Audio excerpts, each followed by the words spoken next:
शहर रमज़ान अल्लज़ी उन्ज़िल फ़ीहिल क़ुरआन हुदल लिन्नासि व बय्यिनातिम मिनल हुदा वल फ़ुरक़ान।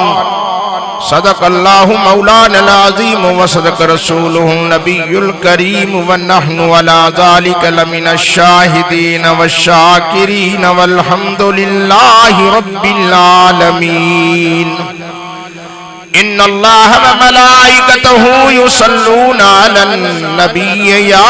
अय्युहल्लज़ीना आमनू सल्लू अलैहि व सल्लिमू तस्लीमा।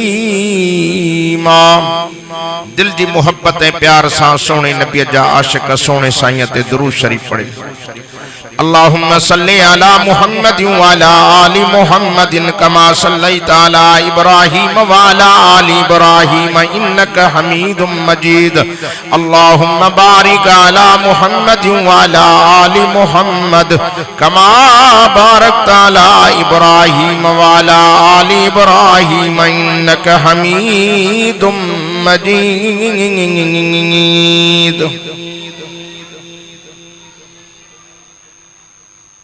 आज 13 फरवरी 2026 सुमरा कॉलोनी पन्नो आकिल में पंहिंजे मोहतरम भा कारी लुत्फुल्ला साहब सुमरे जी दावत ते उनजे फर्जंदे अर्जमंद कारी गुलाम मोहम्मद साहब अल्लाह इन जी मेहनत के कबूल और मंजूर फरमाए। जिन जिन बचड़न अज दस्तार बंदी कई आ मां उन्हनि खे किरोड़े मुबारकूं ॾियां थो। उहे खटे विया आहिनि, पंहिंजी आख़िरत जी पोख पोखे विया ऐं यकीनन मरण खां पोइ इन्हनि खे इन शइ जो नतीजो मिलंदो जॾहिं क़बर में पहुचंदा, बच्चा क़ुरान पढ़ंदा, क़बर ते रहमत जो मींहुं वसंदो। अजीजो हे अल्लाह जी वडी मेहरबानी आ जो मदरसन वारन असा के अल्लाह जी मेहरबानी सा रिजल्ट दिनो। स्कूल ए कॉलेज में पढ़ण वारन जी तालीम मरण खां पोइ हित रहजी वींदी, कबर में न हलंदी, पर कुरान वारी तालीम ही डिग्री असा सा गड कबर में भी हलंदी। ये दुनिया फानी थव, आखिरत वारे सफर की तैयारी कयो, मौत की तैयारी कयो, कबर की तैयारी कयो। उहे भी खुश नसीब मायरू हूं जिन पंजन बच्चन के कुरान पढ़ायो। किताबन में वाक़ियो अचे तो हिकड़ो नंढड़ो नौजवान दुनिया को छॾे, अल्लाह जो भव भी त आहे हर कंहिंखे मरण खां पोइ अलाए छा हाल थींदो। ही जहान हिन सा मोहब्बत घणी आ, पर अगना ॾाढी ॾुखी मंजिल आ। हिन सा मोहब्बत न कर, ॾुखी मंजिल जी तैयारी कर। अल्लाह जो बानो वो नौजवान दुनिया के छॾे पियो, नेक साले हो, पोइ भी घरवारी के वसियत कयई तू हमल वारी आ, जेकॾहिं बचड़ो ॼमई त मदरसे में छॾजांइसि त क़ुरान जो हाफ़िज़ ऐं कारी बणी। ऐं यकीनन बच्चो कुरान पढ़ंदो, कबर ते रहमत जो मींहुं वसंदो। कुछ अरसे खां पोइ बचड़ो पैदा थियो, अम्मा पंहिंजे बच्चे खे आंगुर खां वठी मदरसे वठी आई। उस्ताद के चई साईं मुंहिंजे बच्चे खे कुरान पढ़ायो। उस्ताद उनके मामूल मुताबिक पहिरियों क़ाइदो ॾेई फरमाए, पुट पढ़ अलिफ बा ता सा जीम। नंढड़े जी अखियुनि मां ॻोढ़ा पिया वहनि। रोई चवे पियो साईं अॻ में मूंखे सबक न ॾियो, अॻ में मूंखे जो कुछ याद आ मां तव्हांखे पढ़ी ॿुधायां, पोइ मूंखे सबक ॾिजो। उस्ताद हैरान थी तके थो, नंढड़ो मासूम ॿार आहे, छा पढ़ंदो? वध में वध अलहम्द याद हूंदुसि, कुल अल्लाह शरीफ याद करे आयो हूंदो। चे पुट पढ़ शुरू थी वियो, औज़ु बिल्लाहि मिनश शैतानिर रजीम, बिस्मिल्लाहिर रहमानिर रहीम, अलिफ लाम मीम, ज़ालिकल किताब ला रैब फीहि हुदल लिल मुत्तक़ीन। उस्ताद सोचो जान शुक्र जो इल्म पूरो थियो, तरी खबर पई पढ़दे पढ़दे पहिरियों सी पारो कुरान जो पूरो करे। उस्ताद सोचियो बस इल्म पूरो थियो, खबर तरी पे बे सिपारे में शुरू थियो सयकूल सुफा उस्ताद सोचो पटरे आए तू मत हिन जो याद करे आयो हुजे खबर तरी पे बियो ट्रियो चौथो पंजो 6 7 8 9 10 सिपारा पूरा करे वे तो साईं हाणे सबक जो उस्ताद हैरान थी पूछेस तो पुत्र केड़े उस्ताद वट पढ़ियो आ केड़े कारी साहब वट पढ़ियो आ केड़े मौलवी साहब वट पढ़ियो आ नड़ो चवे तो साईं उस्ताद के मौलवी वट न पढ़ियो आ के कारी वट न पढ़ियो आ हां मुजी मिठड़ी अम्मा सुबह जे टाइम ते जडे मुजो नाश्तो तैयार कंदी मुखे भरसा सुमारे कुरान पढ़ंदी ही अटो गोहे भी कुरान पढ़े मानी पचाए भी कुरान पढ़े घर में जेको भी कमकार कंदी ही मिठड़े आवाज सा कुरान पढ़दी रहंदी मां बुधंदो रहंदम अम्मा जी झोली में सिपारा याद क्या तुम साईं सजो कुरान मुझी मिठी अम्मा मुझे मथो पड़े आज तव्हां दे अचण जी जरूरत ही न पवे हा अमड़ियों एड़ियों होंदियों तो बचड़ा भी अब गलायो बच्चा भी एड़ा हुंदा जे अम्मा बेदीन तो बच्चा भी बेदीन अल्हम्दुलिल्लाह मुखे डाडी खुशी थी आ जो तवां जे सुमरा कॉलोनी जिन मदरसे जे अंदर कारी लुत्फुल्लाह साहब जी मेहनत रंग दिखारियो आ जो असांजे भाउ जी गुल मोहम्मद जो बचड़ो भी कुरान पढ़ी वियो ऐं इंशाअल्लाह उहो ॾींहुं थींदो इन कुरान जी बरकत जे करे असां हलिया वेंदासीं हे बच्चा कुरान पिया पढ़ंदा रब जी रहमत जो मींहुं पियो वसंदो मां दिली दुआ करण आयो आहियां सभिनी खे रब कुरान सां मुहबत नसीब अता फरमाए परे परे जा असांजा दोस्त वरी हाजी असांजो भाउ मोहतरम हाजी दाइमुद्दीन भारो वरी हो रे काॾो आयो वरी हाजी अदील अहमद वरी हाजी गुल मोहम्मद चओ न सुभान अल्लाह हे अल्लाह जी इन्हनि ते मेहरबानी आहे अल्लाह से तव्हां सलामत रखे मुबारक तव्हां खे जन जो बच्चा तव्हां जा पढ़ी विया तव्हां वॾा खुश नसीब आहियो भागन वारा आहियो ऐं ॾींहुं क़यामत जे इंशाअल्लाह इन्हनि बचड़नि जे सदके रब असां ते राज़ी थी पवंदो अल्लाह अल्लाह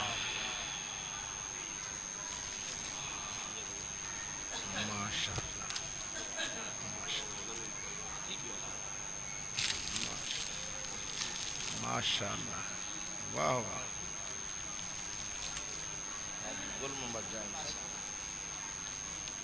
दुरूद शरीफ पढ़ो सोने नबी सल्लल्लाहु अलैहि वसल्लम अल्लाहुम्मा सल्ली अला मुहम्मद व अला आलि मुहम्मद कमा सल्लैता अला इब्राहीम व अला आलि इब्राहीम इन्नका हमीदुम मजीद अल्लाहुम्मा बारिक अला मुहम्मद व अला आलि मुहम्मद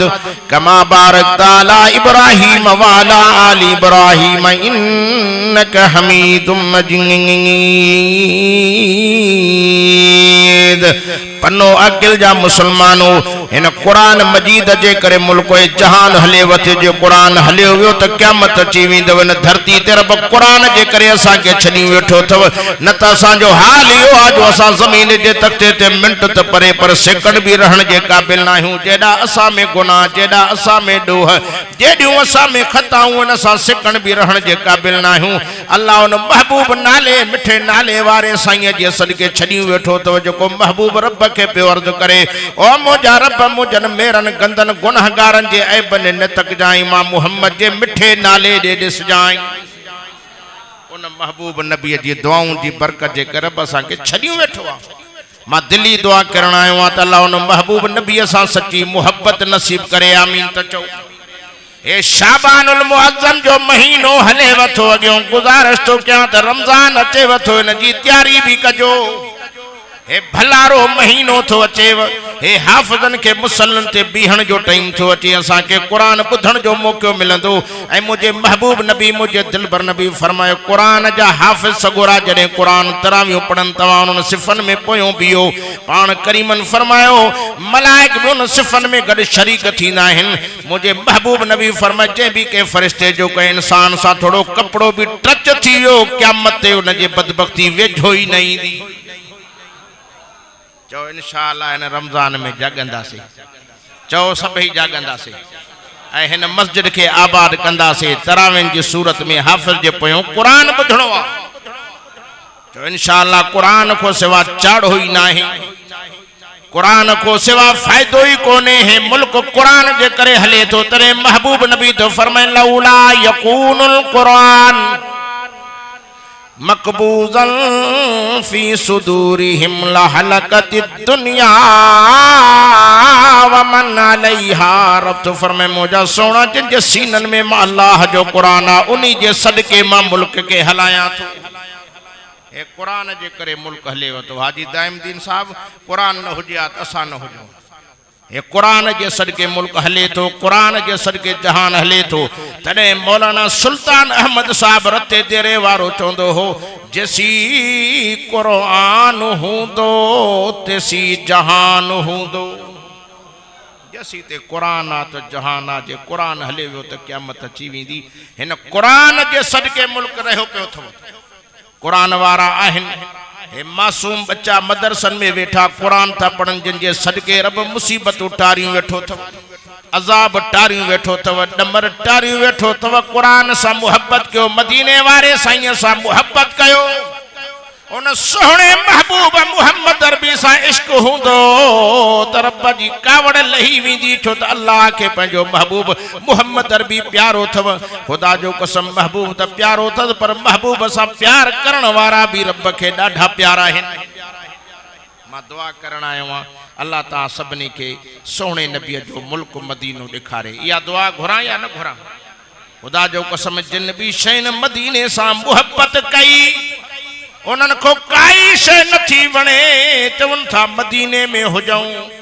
मूंखे हिकिड़ो वाक़ियो यादि अचे तो। हिकिड़ो बुज़ुर्ग अल्लाह जो वली उन पंहिंजे किताब में वाक़ियो लिखियो आहे। हिंदुस्तान जो बुज़ुर्ग हो चे मदीने पाक में मां होटल ते मानी खाइण जी नियत सां उते वियुमि। उते हिकिड़ी ॿिली वेठी ही बुखायल वेठी ही। मां हिकिड़ी मानी उनखे भोरा भोरा करे खारायमि। वरी बे दिहाड़े भी आयमि वरी भी उनखे मानी खारायमि। हफ्तो गुजरी वियो वो बिल्ली भी मूंसां मुहब्बत थी वई। मूंडे रोज रोज अचे उन महल पहुची वने मां भी मानी खाराईंदो मांस। पर हिकड़े डी मूंखे दिल में ख्याल थियो हिन जी मूंसां वडी मुहब्बत आ, मुंहिंजी भी ॾाढी मुहब्बत थी वई आ। छो न इनखे मां पंहिंजे मुल्क हिंदुस्तान खणी वञा। मां दिल में सोचियमि त इनखे पंहिंजे मुल्क खणी वेंदुमि। मां उनजी ख़िदमत कंदुमि, मां इनखे पालींदुमि, मां इनखे मानी खाराईंदुमि। ख़ुदा जी ज़ात जो कसम आहे उहो बुज़ुर्ग थो चवे अञा दिल में सोचियमि मस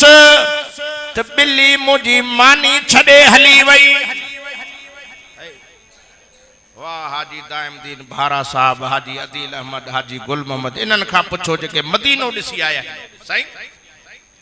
मां दुआ करण आयो आहियां त अल्लाह तव्हां खे सोहणे महबूब मुल्क जो शहर मदीनो ॾेखारे। आमीन चओ।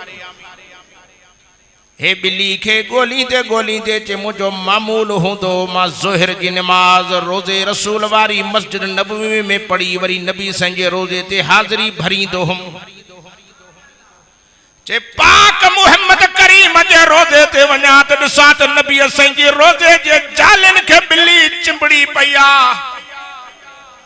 टेपारी ते वयम भी ॿिली आ, मगरिब ते सोमाणी ते वयम भी उहा ॿिली उते वेठी। वो बुजुर्ग चवे तो वरी जो मां वयम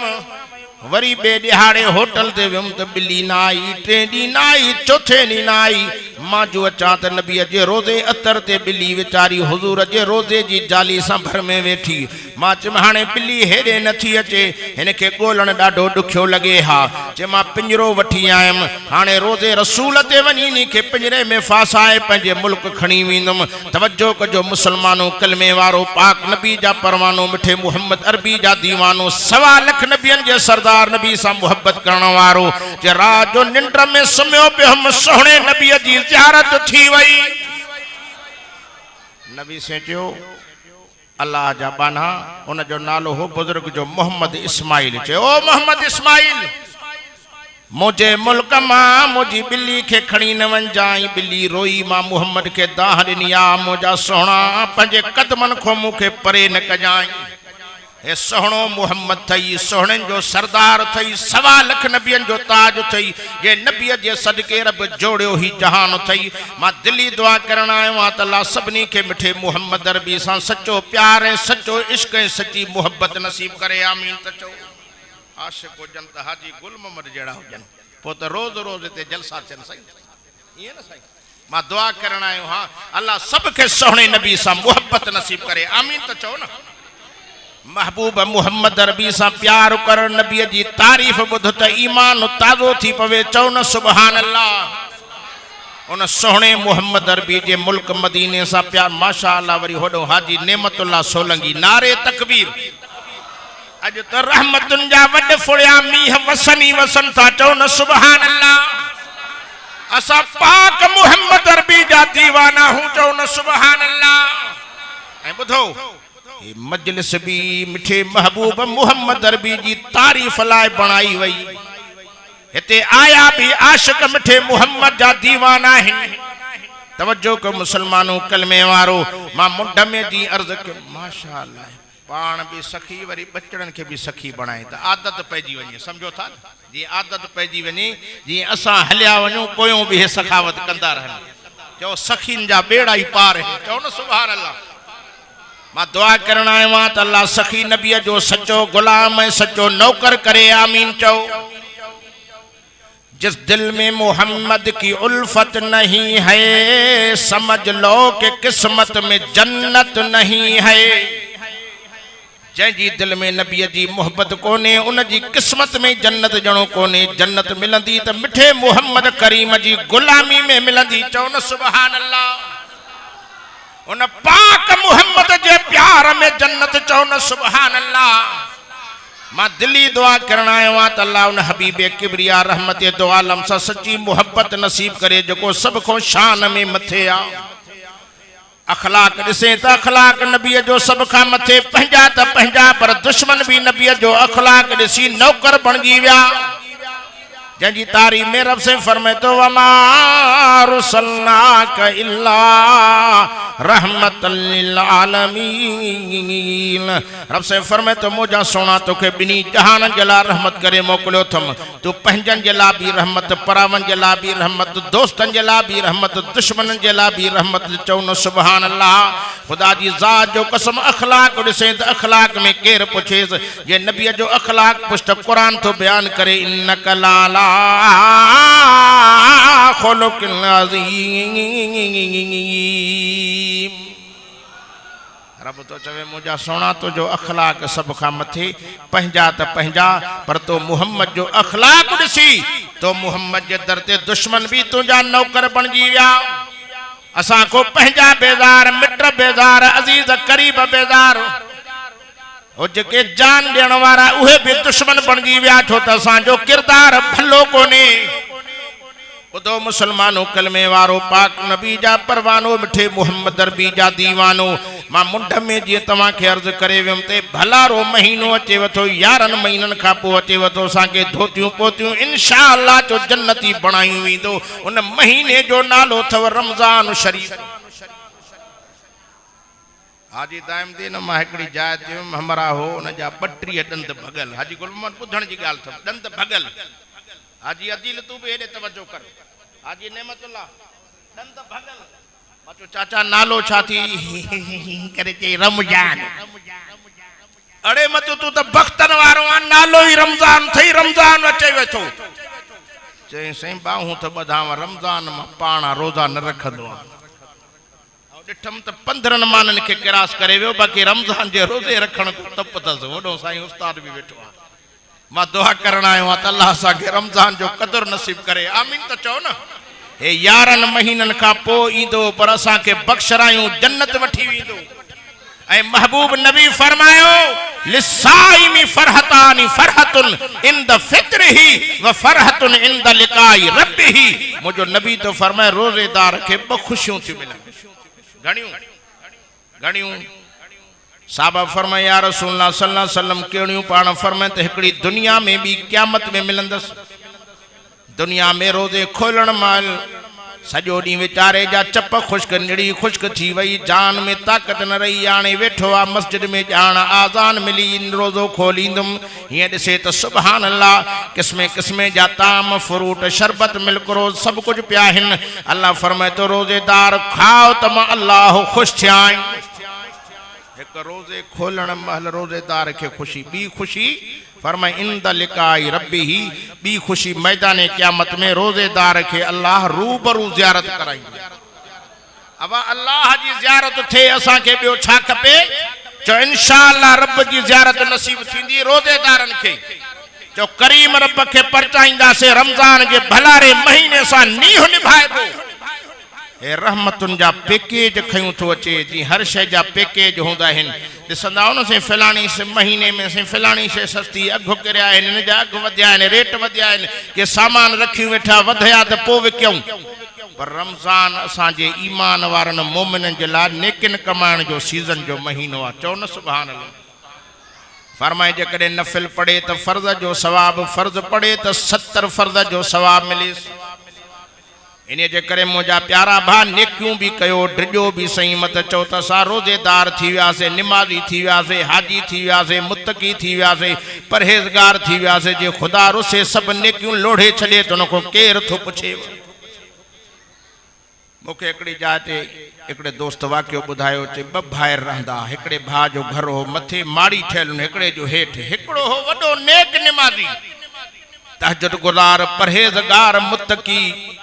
ॿियो जेको इन जो भाउ मथे रहंदो वॾो शराबी हो गुनाहगार हुन में वॾा ऐब हा सदाई निमाज़ी उन ते बिगड़ियल हूंदो कावड़ियल हूंदो नाराज़ हूंदो त हे टेड़ो टेड़ो हर घड़ी माण्हुनि जे साम्हूं जा ऐब कढंदो हो हे असांजो भाउ शराबी हेड़ो गंदो हेड़ो लुचो लोफर हो जो नंढो मथो लही ईंदो त वॾे जी तारीफ़ कंदो अदा असांजो भाउ ॾाढो भलो आहे कॾहिं इन जी शिकायत न कई कि असांजो भाउ ॾाढो नेक आहे मां इहो वाक़ियो पढ़ियुमि उहो नंढो भाउ मथो लही आयो चए जेकर अॼु अधे खे वञी करे परचायां मां वॾियूं ग़लतियूं कयूं त अधे खे सतायो थम ए वॾो वरी कुदरत अल्लाह जी वरी हेठों मथे पियो चढ़े वञे मां नंढे खे सम्झायां त शराबन खां मुड़ ग़लति आदतन खां मुड़ ख़ुदा रुसी वेंदी हलंदे हलंदे रस्ते में अञा पाण में हिक ॿिए सां टकराया ई कोन रस्ते में मौत अची वयुनि दम परवाज़ थी वयुनि अल्लाह से फरमाए तो मलाइको जी मुंहिंजा रब्बा फरमाए हे जेको शराब खोर हो ज़ानी हो लुचो लोफर हो अॼु मां अल्लाह वटि न जी हिकिड़ी नेकी क़बूल पइजी वई आहे जंहिंजे करे बख़्शे जन्नत थो ॾियांसि हिन निमाज़ी के जहन्नम के तरे में मलाइको दाखिल कयोसि मलाइक चवनि था मौला सॼी ज़िंदगी इबादत कई इबादत कई पर पंहिंजी तारीफ़ कंदो मां कंदो हो मां रब इन जूं इबादतूं चट कयूं हिन हो गुनाह कंदो हो पर तौबा ताइब थींदो माफ़ियूं घुरंदो हो पाण खे चवंदो मां किनो आहे हे चवंदो भलो हो नी भले खे किननि वारी लिस्ट में हणायो थमांव बुरे खे वरी नेकनि वारी लिस्ट में हणायो थमांव तॾहिं भिटाई घोट थो चवे अघे ई त पाओ न त मणनि खे मोट केडी भी इबादत करे पर मां थी वस शैतान केडी इबादत कई एडी इबादत कई का जमीन जो टुकड़ो कोन छड़ियो हुई इंच कोन छड़ियो हुई जिते सजदो न कयो हुई मुसलमानों कलमे वारो वडाई तकबर में भरजी वियो चे मां भलो पाण के भलो न कर जंहिंखे रब भलो करे शैतान के अल्लाह से फरमायो आदम अलैहिस्सलाम जो ताज़ीमी सजदो करो उसजुदू लि आदम इनकार के फसजदू इल्ला इब्लीस अबा वस्तकबर वकान मिनल काफिरीन नहजु के इनकार कोई काफरन मुक्त थी वियो अल्लाह सिंजने चो आदम नबी जो ताज़ीमी सजदो करचे मान कंदम चे न खैरुम मिनहु खलकतनी मिन नारियु व खलकतहु मिन तीन चे मां भलो आ मां वारी बीमारी को रब बचाए दुनिया में कोई न चवे तो मां हेड़ो भलो ना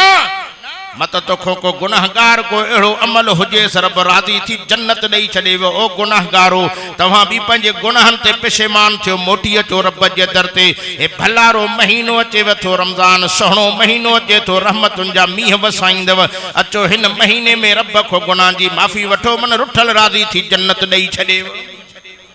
भलारो महीनो आ रमजान शरीफ सदोरड़ो महीनो आ नबी से फरमाए हिन महीने में जो रोजेदार के रोजा रखराइंदो अल्लाह उन जे खाते ते रोजे जो सवाब लिखराइंदो चओ न सुभान अल्लाह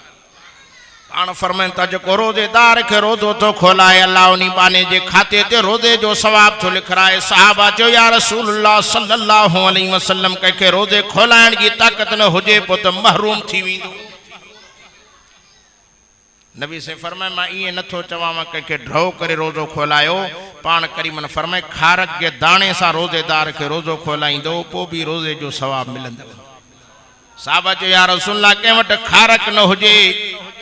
मुझे साईं फरमाए मुझे दिलबर नबी फरमायो रहमत दो आलम फरमायो खीर जो ढको होजे साईं के वट खीर न होजे फरमाए लस्सी जो ढको होजे साईं लस्सी न होजे फरमाए शरबत जो ढको होजे साहबा चो सही ये शयूं न हुजन पोत रहिजी वेंदो मदीने जे मीर फरमाए फिके पानी सा रोज़ेदार के रोज़ो खोलाईंदो पो भी अल्लाह उन बाने जे खाते ते रोज़े जो सवाब लिखराईंदो सखी महीनो थव फरमाए युज़ादु फीहि रिज़्कुल मोमिन अल्लाह से इन महीने में मोमिन जे रिज़्क के वधाईंदो आ फरमायो हिन महीने में सखावत कयो हिन महीने में सखावत कयो हिन महीने सा प्यार कयो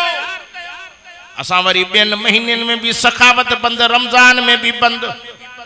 वेंदो गंढियूं ॾींदो ॼणो क़बर में खणी वेंदो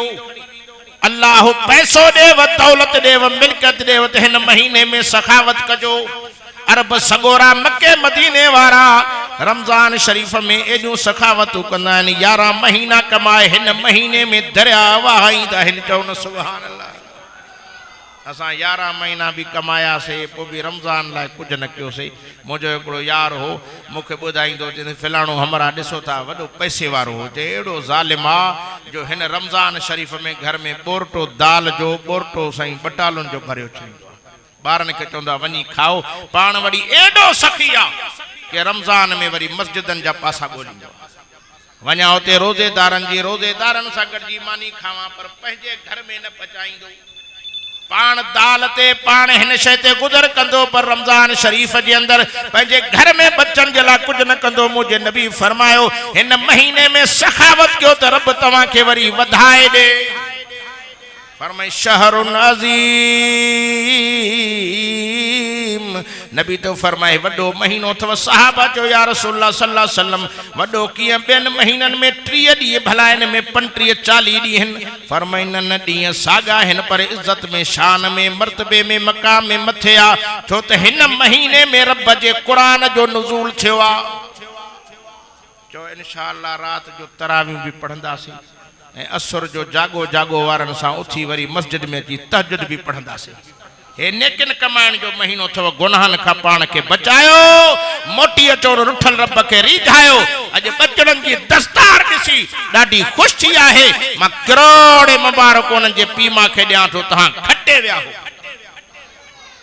नबी से फरमाए मन करा अल कुरान व अमिल बिमा फीहि उल्बिस वालिदाहु ताज यौमिल क़ियामह ज़ौहु अहसन मिन ज़ौइ शम्स मोजो सोनो तो फरमाए क़यामत जो ॾिहाड़ो थींदो अल्लाह से कुरान मजीद जे पढ़ंदड़ जे अबे अम्मा जे मथन ते सोना ताज सजराईंदो साईं उहे केॾा सुहिणा हूंदा बल्ब जी रोशनी हुंदन सिज जॾी हुंदन चंद्र जॾी हुंदन फरमाए ज़ौहु अहसन मिन ज़ौइ शम्स मुझो नबी तो फरमाए जंहिंखे सिज चंद्र भी ॾिसी शकी शकी पिया थी अल्लाह तहां असांजे बच्चन के कुरान सां नीह निभाइण वारो बणाए तो इंशाअल्लाह मां दुआ थो कयां हिननि बच्चन कुरान पढ़ियो अल्लाह हिननि खे हाफ़िज़ भी कंदो कारी भी कंदो चो इंशाअल्लाह उहो ॾींहुं परे न आहे जो आलिम भी थींदा मां दुआ करण आयो हाँ अल्लाह हिन मजलिस के क़यामत ताईं आबाद करे अल्लाह से जिंदगी दे ताकत दे त सोहणे नबीअ जो मुल्क मदीनो भी ॾिसूं बस अल्हम्दुलिल्लाह मुझो उसूल आहे स्टेट ते को अचे भली मां 5 मिनट वाइज कयां भी चवंदो हाँ लहां पर जे हाजी गुल मोहम्मद जो इहो कम शुरू आहे त पोइ मां न लहंदो मां साईं वाइज कया या बस कया ए हाजी गुल मोहम्मद खुशामद नथो कयां मोटायूं छो थो वञी रख बाबा मोटा बाना जेके खड़ी अचे बिस्मिल्लाह करे रख हे हे माशाअल्लाह न साईं वो अल्हम्दुलिल्लाह हिते असांजो पैकेज मां दुआ थो कयां अल्लाह सभिनी मुसलमाननि खे मदीने जे मीर सां सच्ची मुहब्बत नसीब करे आमीन चओ बस अल्हम्दुलिल्लाह हे मुझो सफ़र जो साथी हिकिड़ो गज़ल पढ़ंदो पर नबी साईं जे मुल्क जी सिक में सोहणे जे शहर जी सिक में पर ईअं हाणे तव्हां न वेठा हुजो हाजी गुल मोहम्मद वस न घटायो आहे पर तव्हां बि न घटाइजो सफ़ाई बाहूं बंद करे न वियो थोड़ी मणी सखावत की आदत भी हुजेव सखी थींदो इंशाअल्लाह हिन साल मदीने वींदो न त 7 सालन ताईं हिते वेठा हूंदो मां दुआ करण आयो हाँ अल्लाह सब के मक्के मदीने जो दीदार अता फरमाए व आखिर दावाना अल्हम्दुलिल्लाह।